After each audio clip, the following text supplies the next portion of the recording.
അപ്പൊ ഇന്ന് നിങ്ങളുടെ മുമ്പിൽ ഞാൻ വന്നിരിക്കുന്നത് ഒരു ഗ്രാഫ്റ്റിംഗ് ആയിട്ടാണ് കേട്ടോ. അപ്പൊ അഡീനിയം പ്ലാന്റ് ഗ്രാഫ്റ്റ് ചെയ്യാനായിട്ട് എല്ലാവർക്കും ആഗ്രഹം ഉണ്ടാവും. ഗാർഡനിങ് ഇഷ്ടപ്പെടുന്ന എല്ലാവർക്കും ഇഷ്ടപ്പെടുന്ന ഒരു വീഡിയോ ആയിരിക്കും ഞാൻ വിചാരിക്കണു. അപ്പൊ നിങ്ങൾക്ക് സിമ്പിൾ ആയിട്ട് ചെയ്യാൻ പറ്റും കേട്ടോ. അപ്പൊ ഇതിനായിട്ട് നമ്മള് കട്ട തിക്കായിട്ട് പെറ്റലുള്ള ഒരു അഡീനിയാണ് വൈറ്റ് കളറ്. അപ്പൊ അതാണ് നമ്മൾ സയോണായിട്ട് എടുത്തിരിക്കുന്നത്. അപ്പൊ നമ്മൾ അതിന്റെ ഒരു പീസ് കട്ട് ചെയ്തെടുത്തു. ആ കട്ട് ചെയ്ത വശത്ത് നമ്മള് ഫംഗിസൈഡ് സാഫ് അപ്ലൈ ചെയ്ത് കൊടുത്തു കേട്ടോ. ഇനി നമ്മള് റൂട്ട് സ്റ്റോക്ക് ആയിട്ട് നമ്മൾ എടുത്തേക്കുന്നത് ഈ ചെടിയാണ്. ഇത് സിംഗിൾ പെറ്റല് പിങ്ക് കളറാണ് കേട്ടോ. നമ്മൾ ആദ്യമേയാണ് നമ്മൾ ഈ സയോൺ പിടിപ്പിക്കുന്നത്.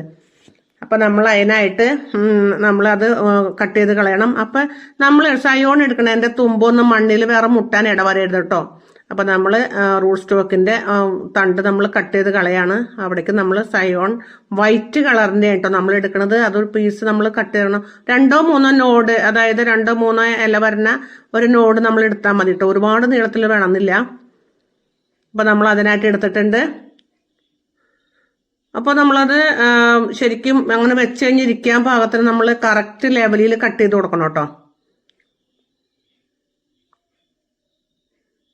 അല്ലെങ്കിൽ നമ്മൾ അത് വെക്കുമ്പോൾ ഇങ്ങനെ ചാഞ്ഞ് അവിടുന്ന് സ്ലിപ്പ് ചെയ്ത് പോവും. സ്ലിപ്പ് ചെയ്ത് പോകാണ്ട് വരരുത്. അപ്പൊ ഞാൻ അതിന്മേൽ വെച്ച് കൊടുത്തിട്ടുണ്ട്. എന്നിട്ട് നമ്മൾ ഈ ഇതിന്റെ ടേപ്പ് നമുക്ക് വാങ്ങാൻ കിട്ടും. ഓൺലൈനിൽ വാങ്ങാൻ കിട്ടും. ഗ്രാഫ്റ്റിങ്ങിന്റെ ടേപ്പ് എന്ന് പറഞ്ഞാൽ മതി. നമ്മളങ്ങനെ വാങ്ങിയതാണ്. അപ്പൊ നമ്മൾ ഈ ടേപ്പ് അതിന്റെ മുകളിൽ വെച്ചിട്ട് കറക്റ്റായിട്ട് നമ്മൾ വലിച്ച് ഇങ്ങനെ കീഴോട്ടേക്ക് ഇറക്കിയെടുക്കണം. അനങ്ങാത്ത രീതിയിൽ നമ്മൾ കറക്റ്റായിട്ട് വലിച്ചെടുത്തതിന് ശേഷം നമ്മൾ ചുറ്റി ടൈറ്റായിട്ട് നമ്മൾ ചുറ്റി കെട്ടണം കേട്ടോ.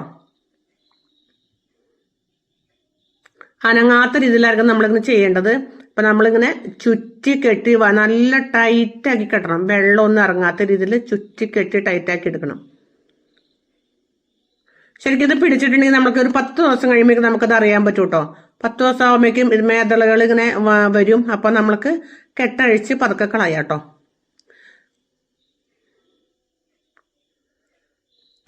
അപ്പൊ ഇന്നത്തെ വീഡിയോ ഇത്രേ ഉള്ളൂ. നമുക്ക് ഇത് നിങ്ങൾക്ക് എന്തായാലും ഈ വീഡിയോ ഇഷ്ടാവും ഞാൻ വിചാരിക്കുന്നുണ്ട്. നിങ്ങൾക്ക് എല്ലാവർക്കും ഉപകാരപ്പെടുന്നു വിചാരിക്കുന്നുണ്ട്. അപ്പൊ നിങ്ങൾക്ക് ഇഷ്ടപ്പെടാന്നുണ്ടെങ്കിൽ നിങ്ങളുടെ കൂട്ടുകാർക്കും ചെടികൾ ഇഷ്ടപ്പെടുന്ന ആൾക്കാർക്കൊക്കെ ഉണ്ടെങ്കിൽ ഒന്ന് ഷെയർ ചെയ്ത് കൊടുക്കണം കേട്ടോ.